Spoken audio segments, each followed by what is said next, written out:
देखिए last lecture में आप लोगों ने पढ़ा था what is echo and what is reverberation. अनुरणन क्या होता है या प्रतिध्वनि क्या होती है। इसमें आपने देखा था बेसिकली जो दोनों चीज़ें हैं इको और रिवर्बरेशन दोनों ही साउंड वेव्स के रिफ्लेक्शन की वजह से होते हैं। इको में क्या होता है, एक टाइम में एक सिंगल रिफ्लेक्शन होता है, जबकि रिवर्बरेशन जो होता है बेसिकली एक बंद कमरे में एक क्लोज्ड और हॉल के अंदर होता है, जिसमें एक ही टाइम में मल्टीपल रिफ्लेक्शंस होते हैं साउंड वेव्स के। आप लोगों ने देखा था कि साउंड वेव्स का जब रिवर्बरेशन हो रहा था तो वहाँ पर एक होता है रिवर्बरेशन टाइम, यानी कि जब आपने साउंड की सोर्स को बंद कर दिया है तो बंद करने के कितने टाइम बाद तक क्या होगा, वहाँ पर जो साउंड वेव्स है आपको सुनाई देती रहेंगी, यानी कि कितने टाइम बाद तक भी वहाँ पर साउंड वेव्स रिफ्लेक्ट होती रहेंगी।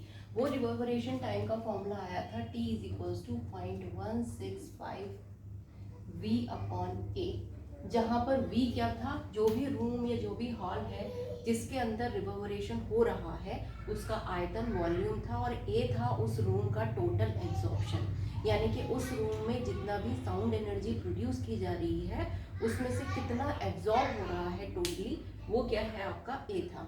तो ये जो एब्जॉर्प्शन है ये बेसिकली डिपेंड करता है कि जिस भी रूम में रिवर्बरेशन का प्रोसेस हो रहा है उस रूम के अंदर फर्नीचर या उस रूम को या बिल्डिंग को बनाने में जो मटेरियल यूज़ किया गया है उनके एब्जॉर्प्शन कैपेसिटी पे। तो बेसिकली अगर हम देखेंगे coefficient of absorption of sound क्या होता है, तो ये क्या है, एक तरह का इवैल्यूएशन है कि किसी भी मटेरियल की वो कैपेबिलिटी कि उस पर जितनी साउंड एनर्जी पड़े उसमें से वो कितना एब्जॉर्ब करती है और कितना जो है रिफ्लेक्ट बैक करेगी, वो चीज़ डिफाइन करता है coefficient of absorption of sound. यानी कि एक इवैल्यूएट करना कि टोटल एनर्जी जो कि इंसिडेंट हुई है किसी भी मटेरियल पे उसका कितना पोर्शन जो है एब्जॉर्ब हो रहा है, उस रेशो को ही हम क्या कहते हैं, coefficient of absorption of that material, जो कि हर एक मटेरियल के ऊपर डिपेंड करती है, हर एक मटेरियल के लिए अलग अलग होती है। जैसे कुशन्स हो गए तो उनकी एब्जॉर्प्शन कैपेबिलिटी ज़्यादा होती है देन कोई जो है आपका रिफ्लेक्टिंग सरफेस हो जाए, जैसे मिरर है तो वहाँ से इजीली रिफ्लेक्ट कर जाएगी, या रूम अगर बिल्कुल खाली है, वॉल्स एकदम ब्लैंक है तो वहाँ से इजीली रिफ्लेक्ट कर जाएंगी। तो हर एक मटेरियल की एब्जॉर्प्शन कैपेसिटी जो होती है, साउंड वेव को एब्जॉर्ब करने की जो कैपेबिलिटी होती है वो अलग होती है। तो मटेरियल टू मटेरियल ये जो है कोफिशिएंट डिपेंड करेगा। दूसरी चीज़ फ्रीक्वेंसी पे भी डिपेंड करेगा, फ्रीक्वेंसी के साथ भी, यानी कि जो साउंड वेव्स एब्जॉर्ब की जा रही हैं उनकी फ्रीक्वेंसी पे भी डिपेंड करता है। जैसे जैसे फ्रीक्वेंसी में चेंज आता है एब्जॉर्प्शन कोफिशिएंट की वैल्यू में भी चेंज आएगा। ठीक है, तो यहाँ पर अगर हम देखें sound absorption efficiency of a material, किसी भी मटेरियल की साउंड एब्जॉर्प्शन एफिशिएंसी को इवैल्यूएट करना जो होता है, जो इवैल्यूएशन होता है उसी को हम क्या कहते हैं, coefficient of absorption of sound. इसको मैथमेटिकली हमें निकालने का तरीका क्या होता है, A is equals to absorbed energy per unit of incident energy. जितनी भी एनर्जी उस सरफेस पे इंसिडेंट हो रही है उसमें से कितना पोर्शन एब्जॉर्ब हुआ है, इस रेशियो को ही हम क्या कहते हैं, एब्जॉर्प्शन कोफिशिएंट कहते हैं। हमने मान लिया एब्जॉर्ब्ड एनर्जी अगर EA है और इंसिडेंट एनर्जी EI है, तो EA अपॉन EI क्या हो जाएगा, उस मटेरियल के लिए एब्जॉर्प्शन कोफिशिएंट हो जाएगा। ठीक है, ये A जो होता है इसकी वैल्यू फ्रीक्वेंसी पे डिपेंड करेगी। दूसरी चीज़, अगर मान लीजिए कोई बिल्डिंग है उसमें अलग अलग सरफेसेस हो सकते हैं, जैसे कि हो सकता है उसमें कोई फर्नीचर हो तो उसका सरफेस एरिया हो सकता है, या वॉल्स है, रूफ है, फ्लोर है, इन सब का अलग अलग सरफेस एरिया हो सकता है, और इन सब के अलग अलग मटेरियल हो सकते हैं जो यूज़ किए गए हैं इनको बनाने में, तो इन सब का एब्जॉर्प्शन अलग अलग हो सकता है। हमने मान लिया कोई भी बिल्डिंग है हमारी, उसमें डिफरेंट सरफेसेस हैं और उन डिफरेंट सरफेसेस का जो सरफेस एरिया है वो हमने SI मान लिया, where SI is equals to S1 S2 S3 up to SN। ठीक है, इसी तरह से इन सभी सरफेसेस का जो रेस्पेक्टिव एब्जॉर्प्शन कोफिशिएंट है वो भी हमने अलग अलग मान लिया। जैसे S1 के लिए A1 हो गया, S2 के लिए A2 हो गया, S3 के लिए A3 हो गया, और इसी तरह से SN के लिए AN हो गया। तो ये हमारा क्या हो गया, एब्जॉर्प्शन कोफिशिएंट AI हो गया। That means SI surface area where I is equals to 1 to n, और ए आई उन सभी सरफेस एरिया के रेस्पेक्टिव एब्जॉर्प्शन कोफिशिएंट साउंड के, जिसमें आई क्या है 1 to n है। तो इस केस में टोटल एब्जॉर्प्शन जो होगा उस बिल्डिंग का हम कैसे दे सकते हैं, मान लीजिए हमने कैपिटल ए से यहाँ पे क्या रिप्रेजेंट किया है, total absorption of sound in that building.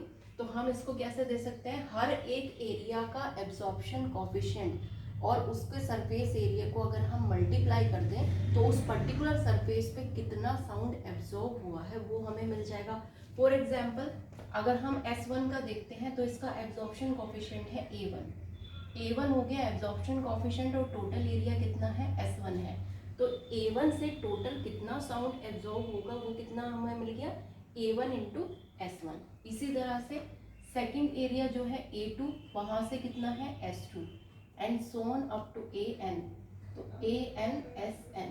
तो इस तरह से हर एक सरफेस एरिया का टोटल एब्जॉर्प्शन ऐड करके आप उस बिल्डिंग का एंटायर एब्जॉर्प्शन निकाल सकते हैं कि वहाँ पर टोटल कितना एब्जॉर्प्शन होगा साउंड एनर्जी का। ठीक है, इसको हम सिंपली क्या लिख सकते हैं, summation AI SI where I is equals to 1 to I is equals to N। तो ये आ गया आपका उस रूम का या उस बिल्डिंग का टोटल एब्जॉर्प्शन। अब यहाँ पर अगर हम देखें जो आपका A है ये किसके बराबर है, E अपॉन EI। अगर A की वैल्यू 1 हो जाती है, अगर यहाँ पे A की वैल्यू 1 हो जाएगी तो EA की वैल्यू EI के बराबर हो जाएगी, यानी कि एब्जॉर्ब्ड एनर्जी क्या हो जाएगी, इंसिडेंट एनर्जी के बराबर हो जाएगी। दैट मीन्स टोटल एनर्जी वहाँ पर क्या हो गई है, एब्जॉर्ब हो गई है। और ये आपको रिवर्बरेशन जब हम लोगों ने लेक्चर में कराया था तो अब आप लोगों ने देखा था कि ऐसा कोई भी रूम या ऐसी कोई भी जगह स्पेस जहाँ पे साउंड का 100% एब्जॉर्प्शन हो रहा है या रिवर्बरेशन टाइम 0 है, तो उस रूम को हम क्या कह सकते हैं, डेड रूम कह सकते हैं। ठीक है, तो अगर A इज इक्वल्स टू 1 है तो एब्जॉर्प्शन 100% है, और उस रूम को या उस स्पेस को डेड स्पेस या डेड रूम कहा जाएगा। ठीक है, उसके बाद अगर हम एब्जॉर्प्शन कोफिशिएंट के यूनिट की बात करें तो ये सेबाइन ने ही दी थी। इन्होंने जो यूनिट दी थी उसको हम कहते हैं OWU, ओपन विंडो यूनिट। ठीक है, इसको अगर डिफाइन करना चाहे तो सेबाइन ने जो इसको डिफाइन किया था वो क्या था, एब्जॉर्प्शन बाय 1 स्क्वायर फीट या 0.093 square metre of open window. कोई किसी भी रूम में कोई अगर ओपन विंडो है तो उस ओपन विंडो के 1 स्क्वायर फीट एरिया से जितनी भी एनर्जी वहाँ पर एब्जॉर्ब होगी, साउंड एनर्जी उस रूम के अंदर जो क्रिएट की गई है, उसी को हम क्या कहते हैं, 1 ओपन विंडो यूनिट कहते हैं। ठीक है, बाद में इसको इस तरह से एक्सप्लेन कर दिया गया कि absorption due to unit area of a total absorbent surface. कोई भी ऐसा सरफेस जो कि टोटली एब्जॉर्बेंट की तरह वर्क कर रहा है, यानी कि टोटल एनर्जी को एब्जॉर्ब कर रहा है, इस तरह के सरफेस के 1 metre square, that means 1 unit area से जो भी एनर्जी का एब्जॉर्प्शन होगा उसी को हम 1 ओपन विंडो यूनिट कहते हैं। तो ये जो है इसकी यूनिट है। अब जब कोफिशिएंट ऑफ एब्जॉर्प्शन आपको क्लियर हो गया है तो हम सेबाइन्स फॉर्मूला डिराइव करते हैं। सेबाइन ने फॉर्मूला दिया था रिवर्बरेशन टाइम के लिए, यानी कि वो टाइम जब किसी भी रूम में या किसी भी हॉल में आप साउंड सोर्स को बंद कर देते हो और बंद करने के बाद जितने टाइम तक वहाँ पर साउंड परसिस्ट करता है उस टाइम को हम रिवर्बरेशन टाइम कहते हैं। ठीक है, तो सेबाइन ने क्या कहा था कि किसी भी रूम में जो रिवर्बरेशन होती है वो कब तक होती है, जब आप साउंड सोर्स को बंद कर दोगे तो उसके बाद जब इंटेंसिटी मैक्सिमम इंटेंसिटी का 1/10⁶ टाइम रिड्यूस हो जाती है, तब तक आपको क्या है, साउंड वहाँ पर सुनाई देता रहेगा। दैट मीन्स 60 डेसिबल जो कि एक लिमिट होती है कॉमन कन्वर्सेशन की, तब तक वहाँ तक साउंड की रेंज जो है उससे नीचे नहीं जाती है, तब तक जो है लाउडनेस आपकी कितनी रहे, तब तक 60 डेसिबल तक मेंटेन रहेगी, तब तक आप साउंड को सुन सकते हो। अगर इससे कम लाउडनेस हो जाएगी तो नहीं सुन सकते। तो वो जो लिमिट है 1/10⁶ टाइम्स, तब जब तक साउंड की इंटेंसिटी इतनी नहीं रिड्यूस होगी तब तक आप रिवर्बरेशन वहाँ पर सुन लोगे, यानी कि जो साउंड होगा रिफ्लेक्ट बैक होकर आपको सुनाई देगा। तो इस तरह से इसको इवैल्यूएट कर सकते हैं। हमने मान लिया किसी भी रूम के अंदर जो मैक्सिमम साउंड एनर्जी की डेंसिटी है यानी कि इंटेंसिटी है उसकी वैल्यू है ई नॉट।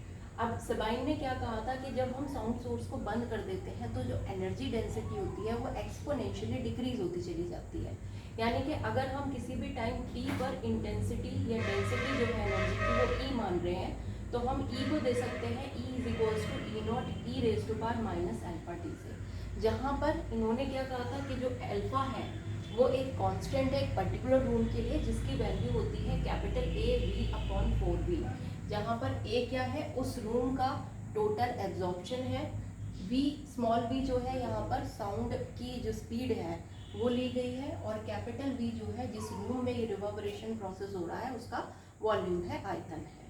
अब अकॉर्डिंग टू सेबाइन जब t की वैल्यू कैपिटल T यानी कि रिवर्बरेशन टाइम के बराबर होगी तो ये कब होगी, जब इंटेंसिटी रिड्यूस होके कितनी हो जाएगी 1/10 की पावर 6 टाइम्स। यानी कि जब इंटेंसिटी या डेंसिटी जो होगी एनर्जी डेंसिटी वो ई नॉट अपॉन 10 की पावर 6 टाइम्स हो जाएगी। ठीक, अब अगर ये दोनों वैल्यूज यहाँ पर हम रखते हैं तो हमें ई की जगह क्या मिलेगा, ई नॉट अपॉन 10 की power 6 is equals to E not E raise to power minus alpha T. इसको अगर हम सॉल्व करते हैं तो ऑब्वियसली आपके पास e की power alpha T is equals to 10 की पावर 6 आ जाएगा। अब अगर हम दोनों साइड लॉग ले लेते हैं तो यहाँ पर हमें मिल जाएगा अल्फा टी और इस साइड पर हमें मिलेगा लॉग बेस ई 10 की पावर 6। इस लॉग बेस e को हम लॉग बेस 10 में कन्वर्ट करेंगे तो हमें मिलेगा 2.303 इंटू 6 लॉग 10 बेस 10 वो 1 हो जाएगा। अब यहाँ पर हम अल्फा की जगह क्या रख सकते हैं, ए वी अपॉन 4v की वैल्यू रख सकते हैं, ये यहाँ पर हमने सब्सटीट्यूट कर दी इंटू टी जो हमारा रिवर्बरेशन टाइम है, और यहाँ आपके पास है 2.303 इंटू 6। तो इसको जब हम यहाँ पर इस फॉर्मूले को इवेलुएट करके टी की वैल्यू निकालेंगे तो आपके पास ये आ जाएगी। अब यहाँ पर जो अननोन है वो हमारे पास क्या है, साउंड की स्पीड। हम एक एवरेज स्पीड मान के चल लेते हैं, हम यहाँ पे पुट कर देते हैं v इक्वल्स टू 332 मीटर पर सेकेंड वैल्यू। तो जब आप ये वैल्यू यहाँ पर सब्सटीट्यूट करोगे तो आपके पास t की वैल्यू जो होगी वो 0.165 v अपॉन a के बराबर आ जाएगी, जो कि क्या है आपका रिवर्बरेशन टाइम है।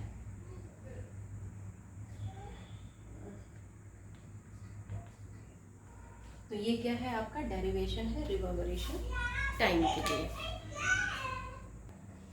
अब क्या क्या मेथड्स हैं जिससे कि हम रिवर्बरेशन टाइम को कंट्रोल कर सकते हैं, यानी कि अगर हमें रिवर्बरेशन टाइम घटाना है तो किस तरह से आप घटा सकते हैं किसी भी पर्टिकुलर रूम में।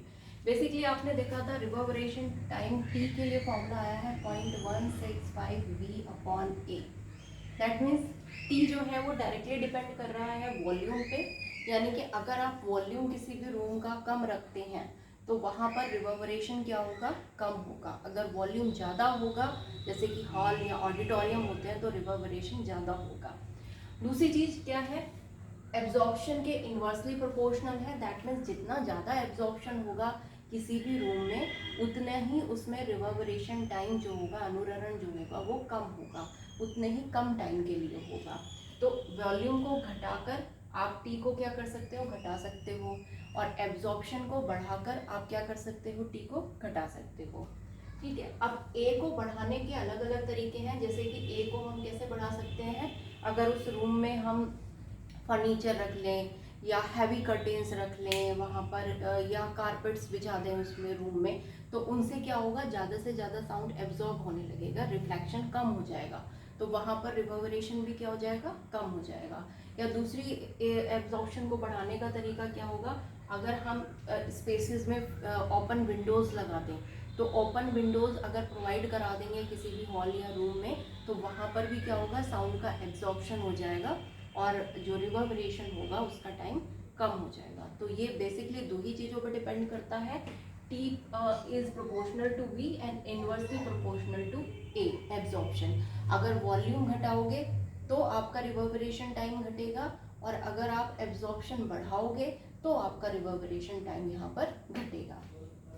तो ये क्या है आपका अभी coefficient of absorption of sound क्या होता है, आप किस तरह से रिवर्बरेशन टाइम को इवैल्यूएट कर सकते हो या किस तरह से उसको कंट्रोल कर सकते हो।